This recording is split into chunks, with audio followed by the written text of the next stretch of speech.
Doctor Bhimrao Ambedkar মহাপ্ৰয়াণ দিৱস উদযাপন অসম অনুসূচিত জাতি যুৱ ছাত্ৰ সন্থা আৰু অসম অনুসূচিত জাতি মহিলা সমিতিৰ উদ্যোগত ৰাজ্যিক ভিত্তিত এই দিৱস উদযাপন কৰা হয়।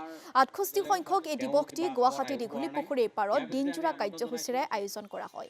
এই অনুষ্ঠানত উপস্থিত থাকে প্ৰতিদিন টাইমৰ মুখ্য সম্পাদক নিতুমণি শইকীয়া, বিশিষ্ট শিক্ষাবিদ ডক্টৰ ইন্দ্ৰেশ্বৰ দাস, ডক্টৰ প্ৰফুল্ল হাজৰিকা আৰু পুতুলি মুদৈৰ লগতে আন বহু বৰেণ্য ব্যক্তি।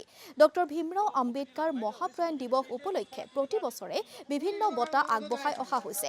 এই বৰ্ষত ৰাজ্যিক কৃতি শিক্ষকৰ বঁটা প্ৰদান কৰা হয় নগাঁৱৰ বিশিষ্ট শিক্ষাবিদ পুতুলি মুদৈক। আনহাতে বাবা চাহিব বঁটা ২০২৩ প্ৰদান কৰা হয় বিশিষ্ট শিক্ষাবিদ গৱেষক তথা সুলেখক ডক্টৰ প্ৰফুল্ল হাজৰিকাক। বঁটাটি প্ৰদান কৰে প্ৰতিদিন টাইমৰ মুখ্য সম্পাদক নিতুমণি শইকীয়াই। মোৰ খুব ভাল লাগিছে এগৰাকী অৰ্থনীতিবিদ আৰু দুখো লাগিছে।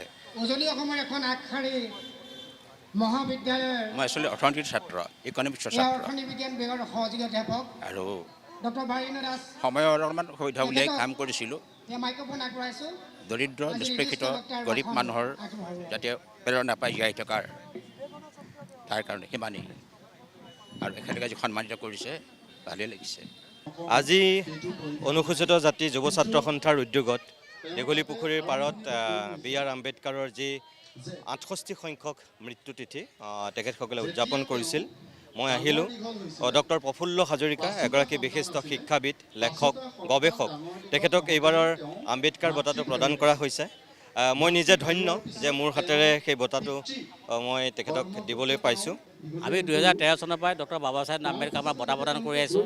এইকাৰণে কৈছোঁ বাবা চাহেবৰ যি দৰ্শন আমি পূজা কৰিব বিচৰা নাই, আমি বাবা চাহেবৰ যিটো আইডিঅ'লজি সেই আইডিঅ'লজি গোটেই দেশত আমি প্ৰচাৰ কৰিব বিচাৰিছোঁ। কাৰণ বাবা চাহেবে ভাৰতবৰ্ষত বাস কৰা সকলো জাতি জনগোষ্ঠী, পোক পৰুৱা, কীট পতংগ চবৰে কাৰণে সংবিধানত সুবিধা ৰাখি থৈ গৈছে। সেয়ে আমি বাবা চাহেবৰ সংবিধানৰ মতে আজি উচ্চতম ন্যায়ালয় হওক, আজি প্ৰধানমন্ত্ৰীৰ কাৰ্যালয় হওক, আজি আমাৰ মুখ্যমন্ত্ৰীৰ কাৰ্যালয় হওক, আমি গুৱাহাটী হাইকোৰ্ট হওক চলি আছে। কিন্তু আমি দেখা পাইছোঁ যে অসম চৰকাৰে কিছুমান এনেকুৱা উৎসৱ পাতে, কিন্তু আমাৰ দেশৰ সংবিধান ৰচয়িতা বাবা চাহেব আম্বেদকাৰ আমাৰ তেওঁলোকে এটাও কাম নকৰে। আজি দেখিলোঁ আমি আমাৰ সচিবালয়ত ছেকেণ্ড গেটত থকা বাবা চাহেব যিটো প্ৰতিমূৰ্তি, সেই প্ৰতিমূৰ্তি সম্পূৰ্ণভাৱে বন্ধ, তাত একদম লেতেৰা পৰিৱেশ হৈ আছে। গতিকে এনেকুৱা এখন দেশত আমি অসমৰ মানুহে বৰ্তমান চৰকাৰখনৰ পৰা কি আশা কৰিম? মোৰ